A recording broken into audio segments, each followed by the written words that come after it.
Hello friends, आप सब अच्छे होंगे, बढ़िया होंगे। और आज हम एक आ गए ऐसी जगह जो हिस्टोरिकल भी है और ऐतिहासिक पौराणिक, आप जो भी कहे, कारण के सभी टाइप से ये अति पौराणिक जगह है और पुराणों में भी इसका उल्लेख है। और दूसरी बात ये है कि ये जो मंदिर है वो एक नदी के तट पे ही है। और जो वंथली को हम पहले वामन स्थली बोला जाता था, आज तो तहसील है और उसको हम वंथली बोलते हैं। तो ये जगह वामन राजा थे और उसके बाद यहाँ बलि राजा भी थे और बलि राजा का भी यहाँ बहुत कुछ अवशेष है। तो वो सब यहाँ पे अति पौराणिक है, क्योंकि हमारे यहाँ जितने भी अवतार हुए, आज भगवान श्री राम से लेके भगवान वामन, भगवान श्री कृष्ण, ये बहुत सारे अवतार हुए हैं विष्णु के। उसमें जो ये वामन अवतार था, उनके नाम से ही ये वामन स्थली ऐसा नाम पड़ा था वंथली का। तो ये वंथली जो भी अभी शहर है वो अपभ्रंश होकर हुआ है, जो वामन स्थली में से वंथली हुआ है। तो अभी हम वंथली में आ गए हैं और अभी तहसील है, ये जूनागढ़ जिला में पड़ता है, गुजरात स्टेट है। तो उस टाइम पे ये वामन स्थली से जाना जाता था। और बलि राजा, आप जो भी हिस्ट्री जानेंगे उसमें बलि राजा का कुछ ना कुछ तो उल्लेख होता ही है। तो आज हम उसके, ये उस टाइम पे उसका राज हुआ करता था।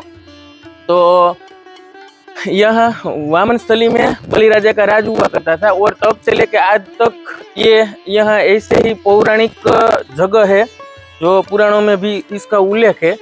और उसका कुछ ना कुछ नाम चेंज होता है। तो वंथली को हम पहले वामन स्थली बोलते थे और ऐसे ही हिस्टोरिकल पैलेस है यहाँ। और दूसरा ये बात है कि यहाँ जो देवायत पंडित थे जो आगमवाणी बोलते थे, तो वो आगमवाणी जो भी बोली उसने, वो सभी आज तक सच हुई। अगर आपने नहीं सुना होगा तो उसकी आगमवाणी भी मैं लेकर आऊँगा। उसने जो जो बोला वो आज सत्य हो रहा है। तो उनसे भी जुड़ा हुआ ये गांव है। ये वंथली जब हुआ था तब यहाँ देवायत पंडित भी यहाँ रहे थे और उस टाइम पे वो यहाँ मंदिर की पूजा किया करते थे। आज वो मंदिर की हम मुलाकात लेने आए हैं। ये गंगनाथ महादेव है और भगवान शिव का पौराणिक मंदिर है। और आप मंदिर देखोगे तो भी आपको पता चलेगा कि वाकई बहुत पुराना मंदिर है। पर समय काल के अधीन कुछ ना कुछ आक्रमणकारियों ने यहाँ उसका अटैक किया और मंदिर को खंडित करने की कोशिश की है। तो वो भी मैं दिखाऊंगा आपको कि भाई मंदिर को खंडित किया गया था, फिर समयांतरे के बाद उसको जीर्णोद्धार हुआ और फिर मंदिर में फिर गुंबज बना। तो मैं ये भी दिखाऊंगा आपको कि ये मंदिर में आपको ऐसा लगेगा कि भाई ये पहले खंडित हो गया था, फिर रिनोवेट करके फिर से बनाया। तो पहले मैं आपको यहाँ मंदिर के दर्शन करवाऊंगा, फिर उसके बाद आपको मैं इतिहास बताता हूँ। और दूसरी मान्यता ये है कि यहाँ जो नंदी महाराज है वो हर साल ना एक चावल जितना बड़े होते हैं, ऐसी मान्यता है। तो वो भी हम आगे बताते हैं कि भाई ऐसा क्या है, क्या हुआ था। तो आप हमारे साथ बने रहिए। पहले मैं आपको महादेव के दर्शन करवाता हूँ, फिर मैं इसका इतिहास लेता हूँ। आप देख सकते हैं नॉर्मली ये नंदी की साइज जो इतना बड़ा नहीं होता है, लेकिन ये बहुत बड़े नंदी महाराज है। और अभी हम उसके भी दर्शन करेंगे और भगवान शिव के भी दर्शन करेंगे।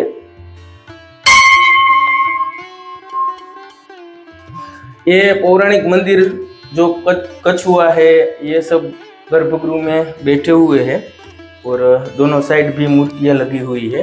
तो आइए आपको मैं महादेव के दर्शन करवाता हूँ। हालांकि यहाँ 2 शिवलिंग है और एक के बगल में दूसरी शिवलिंग है और गंगनाथ महादेव से ये अभी पूजे जाते हैं।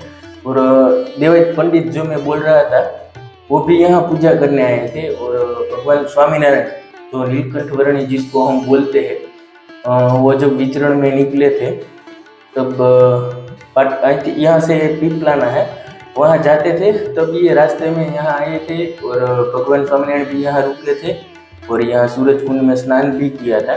तो ये अति पौराणिक मंदिर है और हम यहाँ आपको भगवान शिव के दर्शन भी करवाते हैं और मैं थोड़ा अभिषेक भी कर लेता हूँ। तो फिर मैं अभिषेक के बाद आपसे मिलता हूँ।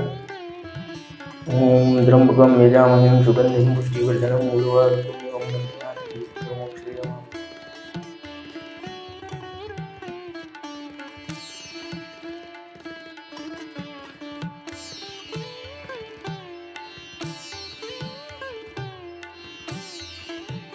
तो आप सभी ने दर्शन किए और महादेव के भी दर्शन हुए और मैंने भी जल जलाया।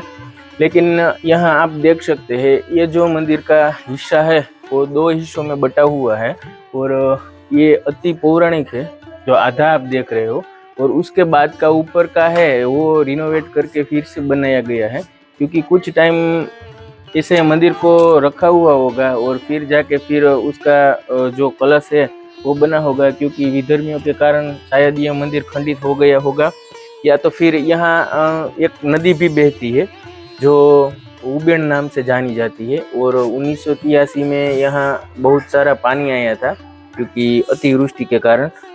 तो कुछ चेंजेस नदियों के कारण भी होते हैं, और आपको देखने से भी लगता होगा कि ये मंदिर अभी काफ़ी ज़मीन में भी होता होगा, क्योंकि ये बहुत दब चुका है।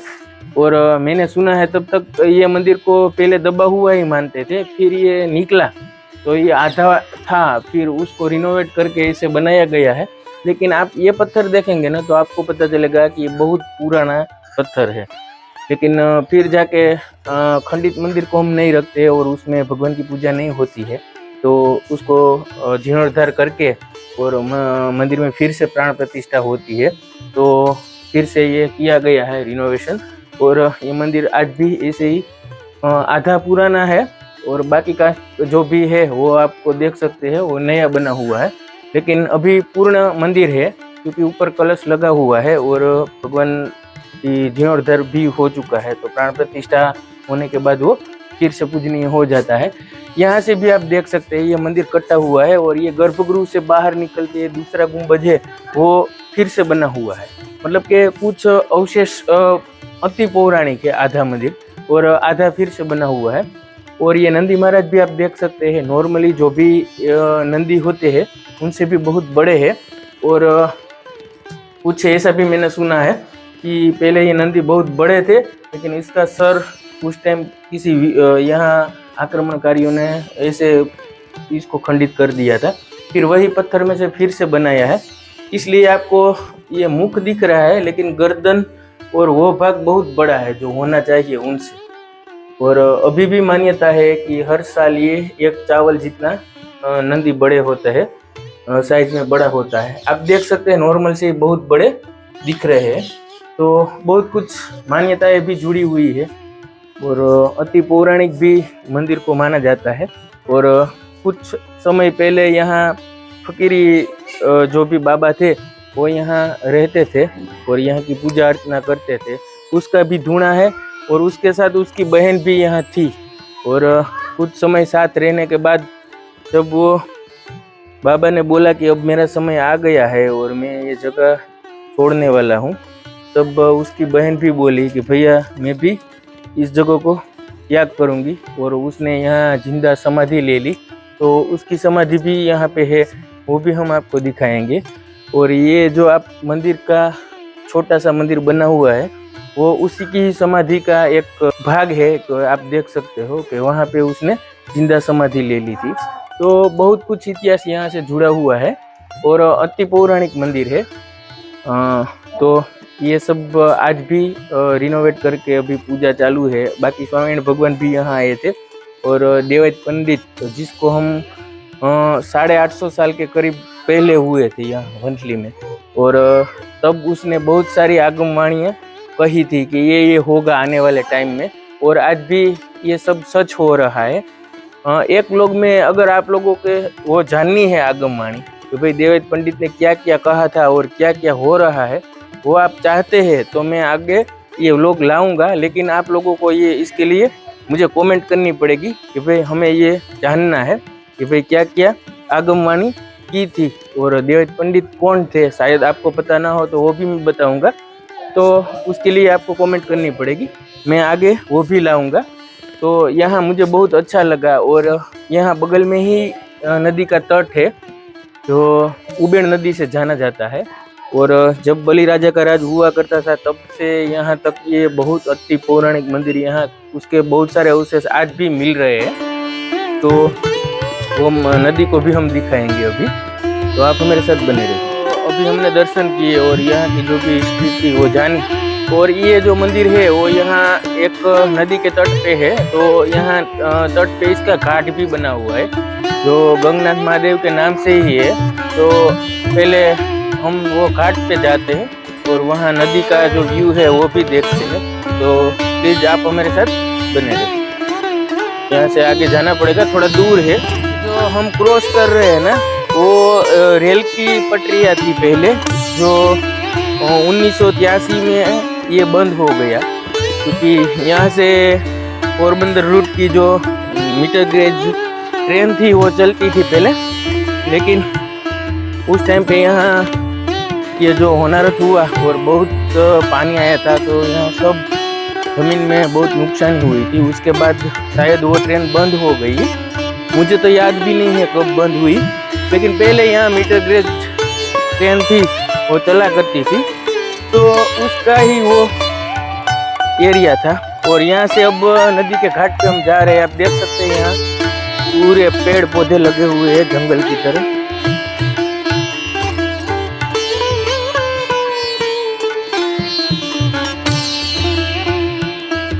ये नदी आ गई है अभी, आप देख सकते हो यहाँ घाट बना हुआ है, लेकिन सालों के बाद बहुत सारा पानी यहाँ आता है तो टूट गया है अब तो, लेकिन ये उस टाइम पे बहुत अच्छा घाट रहा होगा। और यहाँ एक डैम भी है बना हुआ छोटा सा, आप देख सकते हो वहाँ पानी नदी बह रही है बहुत अच्छे से। और उधर पे ब्रिज बना हुआ था, आप देख सकते हैं, लेकिन ये उधर ब्रिज बना हुआ है। उस टाइम पे वहाँ से ट्रेन वो ब्रिज से निकलती थी, लेकिन कारण ये सब पूरा तट ऐसे ही बिखर गया है और वो ब्रिज भी पूरी तरह से डैमेज हो गया था, उसी कारण तो ट्रेन बंद हो गई थी। और वो भी ब्रिटिश के टाइम का ब्रिज है, बहुत पुराना टाइम का है। और ये अभी देख सकते हैं आप, यहाँ बहुत अच्छे से नदी बह रही है। और ये घाट, जब ये मंदिर में ये घाट में स्नान करने का भी कुछ महत्व उस टाइम पे भी बहुत अच्छा रहा होगा। और आप देख सकते हैं ये पत्थर कैसे बना हुआ है, बहुत अच्छे से बना हुआ है, लेकिन पानी के कारण ये सब टूट गया है। तो हालांकि आप देख सकते हैं अभी तो यहाँ नहाने के लिए कोई ऐसी जगह नहीं है और पानी भी इतना वो नहीं है इसमें नहा सके। ये पुराना घाट है और आप देख सकते हैं वहाँ जो जमीन मिट्टी पूरी टूट गई है और पूरा आधा खेत इसमें बह गया है, आप देखो।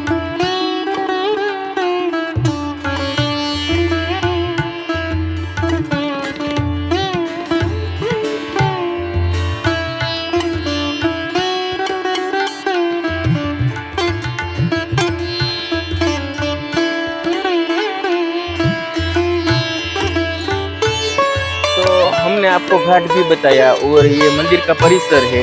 और उस टाइम पे यहाँ ट्रेन चला करती थी, आज तो बंद है। बाकी यहाँ मंदिर का जो भी हिस्ट्री था वो भी मैंने आपको बताया। और यहाँ जो महापुरुष हम मानते हैं, जैसे देवायत पंडित भी यहाँ पूजा कर चुके हैं और भगवान स्वामिनारायण भी यहाँ विचरण में पूजा कर चुके हैं। तो आप यहाँ आएंगे तो उसका ओरा कुछ अलग दिखेगा आपको और कुछ अलग ही आपको यहाँ शांति मिलेगी। मुझे बहुत अच्छा लगा यहाँ आकर और आप लोग भी एक बार यहाँ आए, क्योंकि कोई भी मंदिर की हिस्ट्री जानकर फिर हम आते हैं ना, तो उसका जो ओरा होता है ना उसको हम फील कर सकते हैं। तो बहुत अच्छी जगह है और आपको हम ऐसे ही लोग लाते रहते हैं। तो प्लीज़ मेरे चैनल को लाइक करें, शेयर करें और सब्सक्राइब करें। और ऐसे ही मंगल कामना के साथ इस ब्लॉग को हम पूरा करते हैं। आप सबका मंगल हो और भगवान भोलेनाथ की कृपा हमेशा आप पर बनी रहे, यही कामना के साथ मैं इस ब्लॉग को पूरा करता हूँ। हर हर महादेव, जय हिंद, जय भारत।